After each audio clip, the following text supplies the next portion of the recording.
இன்றைக்கு தேசிய முற்போக்கு திராவிட கழகத்தின் சார்பாக 2026 ராஜ்யசபா தேர்தலிலே போட்டியிடுகின்ற கழகத்தினுடைய பொருளாளர் எல்கே சுதீஷ் அவர்கள் கேப்டனுடைய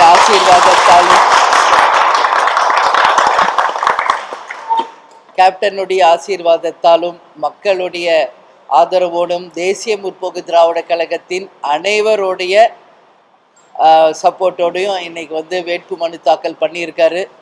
அவருக்கு தலைமை கழகத்தின் சார்பாக மனமார்ந்த அவருக்கு வாழ்த்துக்களை நாங்கள் தெரிவித்துக் கொள்கிறோம். ராஜ்யசபா இதுக்கு முன்னாடியே எவ்வளோ வருஷத்துக்கு முன்னாடி கிடைச்சிருக்க வேண்டியது காலதாமதமாக 2021 அது சாத்தியமாயிருக்கிறது. எனவே இப்போ தலைமைச் செயலகம் சென்று வேட்புமனு தாக்கல் செஞ்சுட்டு இப்போ நேராக இங்கே தான் வந்திருக்கோம். நீங்கள் எதுவும் கேள்வி கேட்கணுன்னா கேளுங்க. ஒரு நீண்ட நாள் ஒரு கனவு நடக்கும்போது என்ன சந்தோஷம் இருக்குமோ அந்த சந்தோஷம்தான். ஆனால் ஒரு விஷயம் நான் தெளிவாக சொல்கிறேன், இந்த எல்லா புகழும் எங்கள் அன்பு தலைவர் கேப்டனுக்கு தான். அத்தனை புகழும் எங்கள் தலைவர் கேப்டனுக்கு தான். அவர் இன்னைக்கு தெய்வமாக இருந்து எங்களை வழி நடத்திக்கிட்டு இருக்காரு. இங்கே நடக்கிற ஒவ்வொரு விஷயமும் கேப்டனுக்கு தான் அந்த புகழ் வெற்றி எல்லாம் சேரும். தேமுதிக சார்பில் சட்டமன்ற உறுப்பினர்கள்லாம் வந்திருக்காங்க. நாடாளுமன்ற தேர்தலில் தொடர்ந்து நம்ம போட்டியிடுறோம், போட்டியில் போட்டியிட்டு எல்லாமே தொடர்ந்து பண்ணாலும் நமக்கு அந்த நாடாளுமன்ற உறுப்பினர் பதவி கிடைக்கல. ஆனால் இந்த முறை அதாவது 2026 திமுக கூட்டணியில் நமக்கு கிடைச்சிருக்கு. அது எப்படி ஒட்டுமொத்த தேமுதிகவும் எப்படி பார்க்குறீங்க? ஒரு வெற்றி கொண்டாட்டமாக தான் தேமுதிகவை சேர்ந்த அனைவருமே இதை ஃபீல் பண்ணுறாங்க. ஏன்னா இது நான் சொன்ன மாதிரி 2009 இந்த வாய்ப்பு எங்களுக்கு கிடைக்க வேண்டியது ஒவ்வொரு எம்பி எலெக்ஷன் அப்பவும் தவறிக்கொண்டே இருந்தது. அது 2026 தான் நடக்கணும் அப்படின்னு இருந்திருக்கா என்னன்னு எங்களுக்கு தெரியல. பட் காலதாமதமாக கிடைத்தாலும் இனி சுதீஷ் நம்ம கட்சியிலே தேசியமும் திராவிடமும் இணைந்ததுதான் தேசிய முற்போக்கு திராவிட கழகம். அந்த வகையில் நமது திராவிட நாடான தமிழ்நாட்டில் நாம் நம்ம தலைவர் அவர்கள் எதிர்கட்சி தலைவராகவும் எம்எல்ஏக்களாக இங்கு பல பேரும் ஆல்ரெடி சேவை செஞ்சுருக்காங்க, ஜனநாயக கடமை ஆற்றி இருக்காங்க. ஆனால் முதல் முறையாக தேசியத்திலும் இந்திய அளவில் ஜனநாயக கடமை ஆற்ற இருக்கும் பொருளாளர் சுதீஷ் அவர்களுக்கு இந்த தலைமை கழகத்தின் சார்பாக இங்கே இருக்கிற அனைவர் சார்பாக தலைவர் சார்பாக வாழ்த்துக்களை தெரிவிச்சோம். அதுதான் இன்னைக்கு தான் ராஜ்யசபா எலெக்ஷன் உங்களுக்கு தெரியும், விருப்பமனு முடிஞ்சிருக்கு. 16ஆம் தேதி தேர்தல், அன்னைக்கே ரிசல்ட்டும் வர இருக்குங்க. பட் அதுக்கு முன்னாடி குழு அமைக்கப்படும். ஏன்னா ஒரு கமிட்டி அமைக்கணும்னு சொல்லியிருக்காங்க. ஏன்னா கூட்டணியில் இருக்கின்ற அனைவரும் ஒரு கமிட்டி அமைத்து அந்த கமிட்டி போய் பேசி தான் எந்தெந்த கட்சிக்கு எந்தெந்த தொகுதி அப்படிங்கிறத பேசி இறுதி செய்ய இருக்கிறோம். அதை இந்த கூட்டணியின் தலைமையில் இருக்கும் அண்ணன் ஸ்டாலின் அவர்கள் அதை அறிவிப்பார், எந்த தேதியில் இருந்து இந்த கமிட்டி மீட்டிங் என்பதை. அப்பொழுது தேமுதிக சார்பாகவும் நாங்கள் கமிட்டி அமைச்சு அந்த குழுவில் போய் பேசுவாங்க அப்படின்றத தெரிஞ்சு. 2024 நாடாளுமன்ற தேர்தலில் அதிமுக கூட்டணியில் இருந்தோம். அப்போ ராஜ்யசபா தொகுதி நமக்கு கிடைக்கும் அப்படின்ற மாதிரி பேசியிருந்தீங்க. ஆனால் கடைசியில் அவங்க கொடுக்கல. 2026 திமுக கூட்டணி கிடைச்சிருக்கு.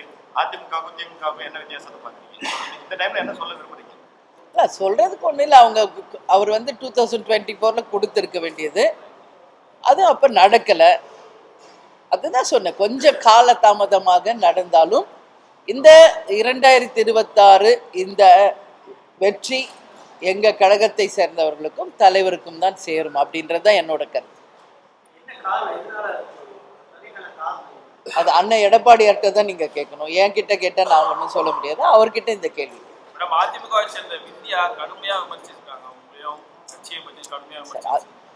அது இப்போ அவங்கவுங்க கருத்துங்க, அது எல்லாத்துக்கும் நீங்கள் என்கிட்ட கேள்வி கேட்டால் யார் சொன்னாங்களோ அவங்க கிட்ட போய் இதை கேள்வி கேட்கணும். அதுக்கெல்லாமே நான் பதில் சொல்ல முடியாது. சரிங்களா? வேற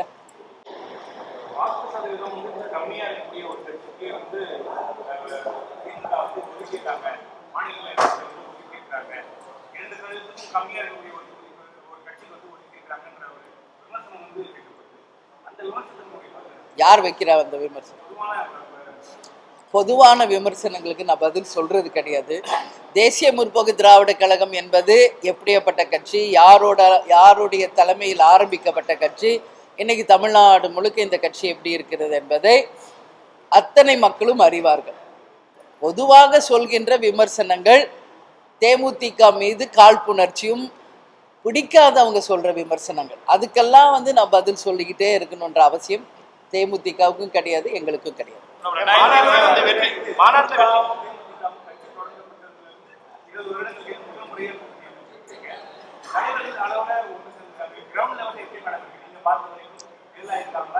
நான் முதல் நாளே என்ன உங்களுக்கு சொன்னேன், நீங்க எவ்வளோ நாள் என்கிட்ட யாருடன் கூட்டணி நீங்க எவ்வளோ நாள் இந்த கேள்வி என்கிட்ட கேட்டீங்க. நான் என்ன உங்க ஒவ்வொரு இடத்துலையும் சொன்னேன், எங்கள் கழகத்தில் இருக்கும் மாவட்ட செயலாளர்கள் அனைத்து ஒன்றிய நகர பேரூர்களை கிளை கழகத்தில் இருக்கின்ற ஒவ்வொரு தொண்டரும் விரும்பும் ஒரு கூட்டணியை இந்த முறை நிச்சயம் தேசிய முற்போக்கு திராவிட கழகம் அமைப்போம் என்று சொன்னேன். அந்த வகையில் ஒட்டுமொத்தமாக கழகத்தை சேர்ந்த அனைவரும் விரும்பிய கூட்டணி, போற்றும் கூட்டணி, கொண்டாடும் ஒரு கூட்டணியை தான் இந்த முறை அமைச்சிருக்கோம். எனவே அந்த ஜெல் ஆகுறது எப்படின்னு நீங்க கேட்குறீங்க. அது இயற்கையாகவே த டே 1 நான் அனௌன்ஸ் பண்ண அன்னைக்கே தமிழ்நாடு முழுக்க பட்டாசு வெடிச்சு ஸ்வீட்ஸ் கொடுத்து அந்த டேவே அவங்க கொண்டாடிட்டாங்க. அப்போ ஒட்டுமொத்த கட்சியும் இன்னைக்கு திமுக சைடும் சரி, கூட்டணியில் இருப்பவங்களும் சரி, தேமுதிகவை சேர்ந்த அனைவரும் ஒன்றிணைந்து ஒரு மகத்தான வெற்றியை இந்த தேர்தலில் 200க்கு மேல் நிச்சயம் பெற்று மகத்தான வெற்றி பெறுவோம் என்பதை இந்த நேரத்தில் உறுதியாக மாநாட்டில் சொல்லியிருந்தீங்க வெற்றி கூட்டணி அமைப்போம் அப்படின்னு சொல்லியிருந்தீங்க. சுதீஷ் சார் கூட சொல்லியிருந்தாரு, மேடம் துணை முதலமைச்சராக வந்து திமுக கிட்ட அந்த டிமாண்ட் வைக்கப்படுது. நாங்கள் இது வேணும் அது நீங்கள் தான் சொல்லிட்டு இருக்கீங்க. நான் எல்லாத்தையும் பார்த்துட்டு தான் இருக்கேன். நான் ஏதோ துணை முதல்வர் கேட்ட மாதிரியும் ஏதேதோ கற்பனை விஷயங்களை எங்களுக்கு ஏற்ப நீங்கள் தான் எழுதிக்கிட்டு இருக்கீங்க. அந்த மாதிரி எங்களுக்கு நான் இது வேணும் அது வேணும் நாங்கள் என்றைக்கும் சொன்னது கிடையாது. அது முதல்ல நீங்கள் எல்லாரும் புரிஞ்சுக்கணும்.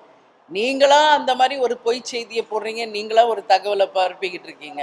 அப்படி இருக்கிறப்போ நாங்கள் இது வரைக்கும் அது மாதிரி பேசவும் கிடையாது, சொல்லவும் கிடையாது. அதனால் எங்களுக்கு அந்த மாதிரி ஒரு இதுவே இல்லை. இன்னைக்கு ஒரு கட்சிக்கு என்று அவங்கவுங்க விருப்பத்தின்படி கேட்குறாங்க.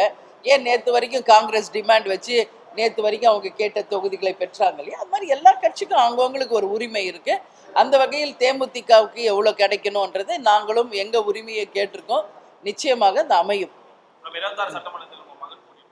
எல்லாரும் நான் ஏற்கனவே விஜயபிரபர் போட்டி இருக்கு, ஆல்ரெடி விருதுநகர் எம்பி கான்ஸ்டிடுவன்சியில் அவர் போட்டிட்டு இருக்கார் இல்லையா? அதனால நிச்சயம் யார் போட்டியிட போறாங்க, எந்த தொகுதியில் போட்டி போட போறாங்க என்பதை தலைமை கழகம் உரிய நேரத்தில் உங்களுக்கு அறிவிப்போம். திமுக கூட்டணியில் இருக்க அனைத்து கட்சிகளுமே கூட்டணி பேச்சுவார்த்தைக்கே போயிட்டாங்க. ஆனா தேமுதிக சார்பாக இந்த குழு அமைக்கப்படல. அதை இப்பதான் சொன்னேனே. இல்ல தாமதமே இல்லை. இன்னைக்கு இந்த ப்ராசஸ் இன்னைக்கு முடிஞ்சிருக்கு. அடுத்து கமிட்டி அமைக்க சொல்லி அவங்க சொல்லுவாங்க. அப்போ நாங்கள் ரெடியாக இருக்கோம். அந்த அமைச்ச உடனே அவங்க அழைப்பு கொடுப்பாங்க, அன்னைக்கு போய் பேசணும். அவ்வளோதான். தாமதம் எல்லாம் ஒன்றுமே கிடையாது.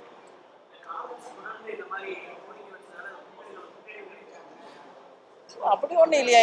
இல்லை இப்போ அங்கே எல்லாருமே ஒன்றா தான் உட்காந்துருந்தோம், எல்லாருமே சந்தோஷமாக பேசிட்டு தான் இருந்தோம். அவங்க அவங்க உரிமையை கேட்குறாங்க. இது ஒன்றும் அவங்க கட்சி சார்பாக அவங்க கேட்கறது ஒன்றும் நம்ம சொல்ல முடியாது. அவங்க உரிமையை அவங்க கேட்டிருக்காங்க. இன்னைக்கு அவங்க கேட்டதை கேட்டு பெற்றிருக்காங்க. ஸோ எல்லாருமே ஹாப்பியாக தான் இருந்தாங்க. எதுங்க?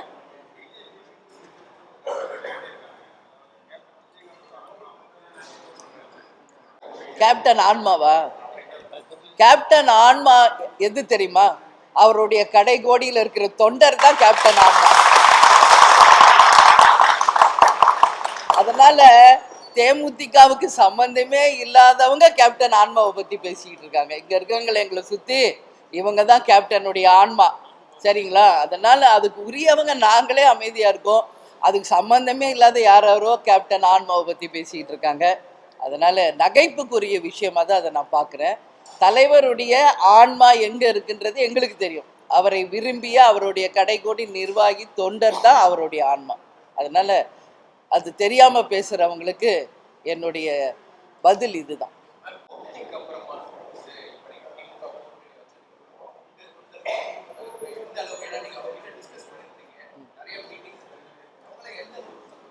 எல்லாருமே ரொம்ப ஹாப்பியாக இருக்காங்க. ஒட்டுமொத்த பேரும் சந்தோஷமாக இருக்காங்க.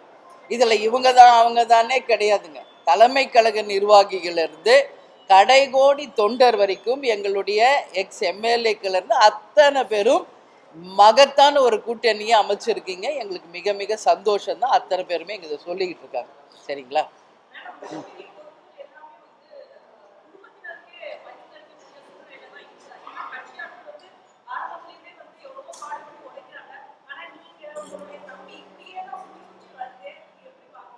இங்க இருக்கிறது ஒருத்தர் தான், மீதி எல்லாரும் யாரு? இல்ல நான் சொல்றேன், இவங்க இருக்கிற அத்தனை பேருமே முக்கிய பொறுப்பு தான். உங்க பார்வை அவங்க மேல மட்டுமே இருக்கு.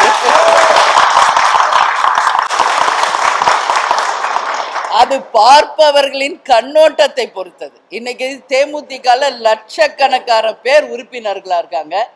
அதுல ஒருத்தர் என்னுடைய சகோதரர் சுதீஷ். கேப்டனுக்கு மறைவுக்கு பிறகு இப்போ விஜய் பிரபாகர் அத்தனை பேர் விருப்பத்துக்கு என்னங்க போட்டி போட்டார் விருதுநகர்ல. அவ்வளவுதான். வேற யார் இங்க குடும்ப உறுப்பினர் இருக்காங்க? அதனால விமர்சிப்பவர்கள் விமர்சிச்சுட்டு தான் இருப்பாங்க. ஏன் இன்னைக்கு டே 1ல இருந்து சுதீஷ் வந்து இந்த கட்சிக்காக பாடுபடலையா?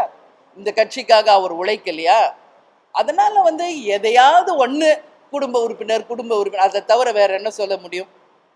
அதை தவிர வேற என்ன சொல்ல முடியும்? இன்னைக்கு லட்சக்கணக்கான உறுப்பினர்கள் நிர்வாகிகள் இருக்கின்ற இந்த கழகத்தில் டே 1ல இருந்து இன்னைக்கு வரைக்கும் கேப்டனுக்கும் எங்க கழகத்துக்கும் எனக்கும் துணை நிற்பவர் சுதீஷ். ஏன் கொடுக்க கூடாதா? ஏன் அந்த அந்த போஸ்டுக்கு அவருக்கு என்ன அருகதை இல்லையா, உரிமை இல்லையா அப்படின்ற கேள்விதான் நான் கேட்பேன். சரிங்களா? அதனால நீங்க பார்ப்பவர்கள் கண்ணோட்டத்தை பொறுத்தது. நீங்க அந்த ஒரு நபரை விட்டுட்டு வைடா பாருங்க. இங்கேயே எவ்வளவு பேர் எங்களை சுத்தி நிக்கிறாங்க. ஏன் அந்த ஒண்ணு மட்டும் நீங்க பாக்குறீங்கன்ற கேள்வியை நான் கேட்கிறேன். தேர்தல் அறிக்கை வந்து தேமுதிக சார்பால கடந்த தேர்தல் வெளியிடப்பட்டுச்சு. எங்களுடைய தேர்தல் அறிக்கையை திமுக வந்து நிறைவேற்றிருக்காங்கன்னு சொன்னீங்க. இப்ப திமுகவோட கூட்டணி வச்சிருக்கீங்க. தேர்தல் அறிக்கை தொடர்பா தேமுதிக சார்பா இல்ல, இன்னும் திமுக தேர்தல் அறிக்கை இன்னும் கொடுக்கலைங்க. இல்ல, நான் உங்களுக்கு சொல்றேன், தேர்தல் அறிக்கை அவங்களுக்கு வரட்டும், நாங்க சொல்றது சொல்லுவோம். அதற்கு பிறகு எங்களுக்கு என்று கிடைக்கின்ற தொகுதிகள் இருக்குல்ல, அந்த தொகுதிகளில் நிச்சயமாக அந்தந்த கேண்டிடேட் யாரோ அவங்க தொகுதிக்கு உரியது, அந்த மக்களுக்கும் அந்த தொகுதிக்கும் உரிய வேண்டியதை நிச்சயமாக எங்கள் தலைமையில் இருப்பவர் அண்ணன் ஸ்டாலின்ட்ட நிச்சயம் கேட்போம். அது அந்த தேர்தல் அறிக்கையிலையும் வரும். எங்களுடைய பிரச்சாரமே அதை பேஸ் பண்ணி தான் இருக்கும். கண்டிப்பாங்கங்க. பெண்களுக்கு, குழந்தைகளுக்கு, கல்விக்கு, மருத்துவத்திற்கு நிச்சயம் முக்கியத்துவம் தருவப்படும். அதில் எந்த மாற்று கருத்துமே இல்லை. ஸோ இன்னைக்கு வந்து நாங்கள் யார் யார் என்ன கேண்டிடேட் இன்னும் டிசைட் ஆகலை. அந்த கேண்டிடேட்டு அந்த தொகுதிக்கு என்னெல்லாம் தேவை இருக்குது, முக்கியமாக அந்த தொகுதிக்கு என்ன கவர்மெண்ட் செய்யணும், இதுதான் தேர்தல் அறிக்கையாக இருக்கும். தேர்தல் பிரச்சாரத்திலையும் அதை நாங்கள் முன்னிறுத்தும்.